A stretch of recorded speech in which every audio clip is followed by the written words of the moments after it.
नमस्कार, स्वागत है आप सभी का इंडिया टीवी लाइव में। मैं हूं आपके साथ पूजा शर्मा। आज का हमारा बेहद ही खास टॉपिक है। आजकल लोगों की नज़रें काफ़ी ज़्यादा कमज़ोर होने लग गई हैं। तो जैसे बॉलीवुड पर नज़रों को लेकर गाने बन रहे हैं, नज़रों के ऊपर जो गाने बन रहे हैं, अगर आपकी नज़रें कमज़ोर हो जाएंगी तो वो गाने कैसे आप पर सूट करेंगे। तो आज हमें अपनी नज़रों को वापस लेकर आना है, यानी जो आंखों की रोशनी लोगों की धीरे धीरे जा रही है वो वापस लेकर आनी है। तो इसके लिए मैं कुछ योगाभ्यास आपको बताऊंगी। उन योगाभ्यास को अगर आप डेली बेसिस पे करेंगे तो आपकी जो नज़रें कमज़ोर हो रही हैं उनका नंबर ठीक होता जाएगा। अगर आपकी आंखों पे चश्मा है तो धीरे धीरे आपका चश्मा कब उतर जाएगा आपको पता भी नहीं चलेगा। तो मैं आपको 3 योगा आसन बताऊंगी जिसको आप अगर डेली बेसिस पे करेंगे, और वो काफ़ी ज़्यादा आसान योगा आसन है, वो आप कर भी सकते हैं। आपकी स्ट्रेंथ तो बनेगी ही, आपकी कोर स्ट्रेंथ उससे बिल्ड होगी, उसी के साथ साथ आपकी आँखें, जो आपकी नज़र कमज़ोर हो रही है वो भी आंखें अच्छी होंगी, और नज़रें जो कमज़ोर हो रही हैं उसका चश्मा आपका उतरता चले जाएगा। तो ये जो आसन मैं आपको बताऊंगी, छोटे छोटे बच्चे भी ये आसन कर सकते हैं। और अगर वो ये आसन करेंगे, क्योंकि आजकल इतना लोग लैपटॉप और फ़ोन चलाने लग गए हैं। आजकल स्कूल के काम भी फ़ोन से होते हैं, व्हाट्सएप के थ्रू होते हैं, तो उसकी वजह से छोटे छोटे बच्चों की नज़रें भी कमज़ोर हो रही हैं। तो उनको भी बचपन से ही अगर आप योगाभ्यास कराएंगे, योगासन कराएंगे, तो ऐसी दिक्कतों का सामना उनको नहीं करना पड़ेगा। तो चलिए बिना किसी देरी के सबसे पहले हम चक्रासन करेंगे। चक्रासन के लिए आप अपने योगा मैट बिछा लीजिए, रेडी हो जाइए, और चक्रासन के लिए सबसे पहले आप सीधे लेट जाइए। आप मुझे फॉलो करिए। इसके लिए चक्रासन के लिए आप इस पोजीशन में लेटिए। उसके बाद जो आपके हाथ हैं, आपके हाथ आपके ईयर्स के पास होंगे, यानी कि ऐसे दोनों हाथ ऐसे होंगे। धीरे धीरे आपको अपनी बॉडी को ऊपर की तरफ उठाना है।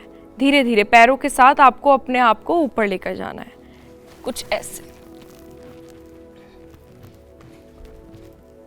और एक पॉइंट पे आपको देखना है।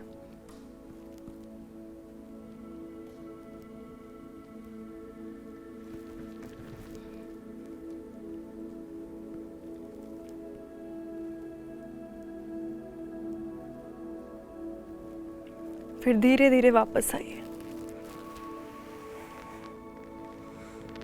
उसके बाद शवासन में रिलैक्स कीजिए। शवासन में आने के लिए आपको अपने हाथों को ऐसे रखना है।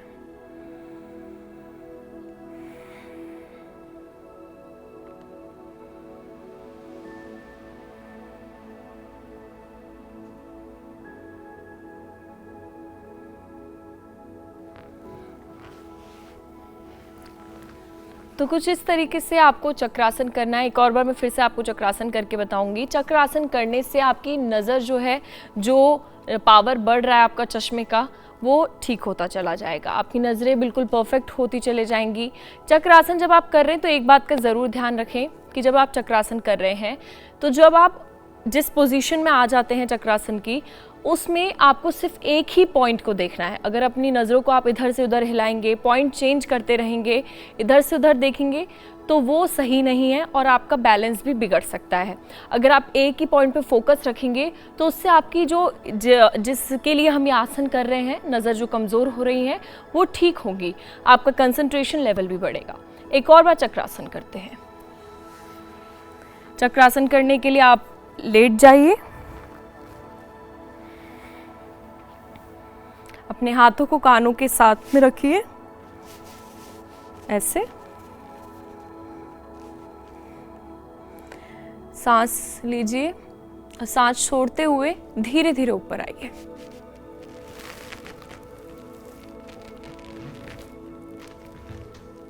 अगर आप एडवांस करना चाहते हैं तो आप अपने पैरों को इस तरीके से उठा भी सकते हैं।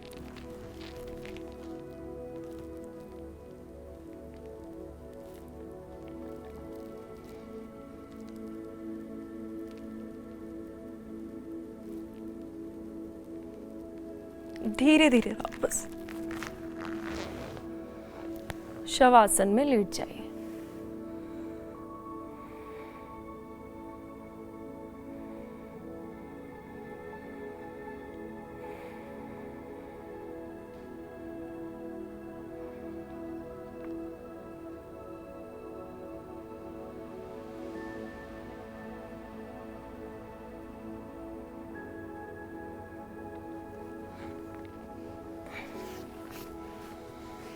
तो कुछ इस तरीके से आपको चक्रासन करना है, और चक्रासन आपकी बैक में अगर प्रॉब्लम है तो उसके लिए भी काफ़ी अच्छा है। अगर आप बिगनर हैं तो जब चक्रासन मैं कर रही थी मैंने पैरों को ऊपर रखा, टोज़ पर रखा, वो आप ना करें। एडवांस अगर आपको करना है तो आप टोज़ पर भी कोशिश कर सकते हैं, और जितना आपसे बन पाए उतनी देर तक आप इस पोजीशन को होल्ड करिए। चलिए अब शुरुआत करते हैं दूसरे आसन की। अब हम करेंगे उष्ट्रासन। उष्ट्रासन को कैमल पोज भी कहा जाता है। उष्ट्रासन करने से पहले मैं एक बात आपसे करना चाहूँगी कि आंखें जो हमारी नज़रें कमज़ोर हो रही हैं, हमारा पावर बढ़ रहा है, छोटे छोटे बच्चों की आंखों पर चश्मा लग रहा है, जो कि पहले नहीं होता था लेकिन आजकल आमतौर पर हमें ये देखने को मिल रहा है। तो वो उसका सबसे बड़ा रीज़न ये भी है, हरी सब्जियाँ ना खाना, खान पीन खराब रखना, यानी जो इंटरनली आप अपनी बॉडी को दे रहे हैं उस पर भी काफ़ी ज़्यादा असर पड़ रहा है। अगर आप ये पिज़्ज़ा, बर्गर, कॉफ़ी और ये सब पीते रहेंगे तो इससे आपकी नज़रों पर बहुत असर पड़ेगा और ये कमज़ोर होती चली जाएंगी। जितना हेल्दी आप खाएंगे, जितना अच्छा आपकी बॉडी में जाएगा, उतना ही ग्लो आपके फेस पर आएगा और उसका पूरा असर जो आपके बॉडी पार्ट्स हैं उस पर पड़ने वाला है। और इसके साथ साथ योग अभ्यास भी करें। योग अभ्यास करने से एक डबल हमें मौका मिल जाएगा, यानी 1+1 हो जाएगा आपकी बॉडी के लिए। एक अच्छा पॉइंट होगा कि अगर आप योगा भी करते हैं और हेल्दी खाते भी हैं। कभी कभी जंक तो चलता है, मैं ये नहीं कहूँगी कि आप हर दिन हेल्दी खाइए, क्योंकि ये पॉसिबल ही नहीं है। हमारा मन करता है कि कुछ थोड़ा बहुत खा लें जंक, तो कभी कभी चलता है, लेकिन ये नहीं कि आप पूरे हफ्ते जंक खा रहे हैं और कभी कभी हेल्दी खा रहे हैं। तो आपकी बॉडी पर असर ज़रूर पड़ेगा और बॉडी ख़राब होती चली जाएगी। अगर आप 20s तक हैं तो फिर भी आपकी बॉडी उस चीज़ को झेल सकती है, लेकिन जब आपकी एज बढ़ेगी तो उस सब का असर जो आपने 20s में किया है उसका असर आपको 30s में दिखेगा। तो ऐसा ना हो, उसके लिए योग ज़रूर करें।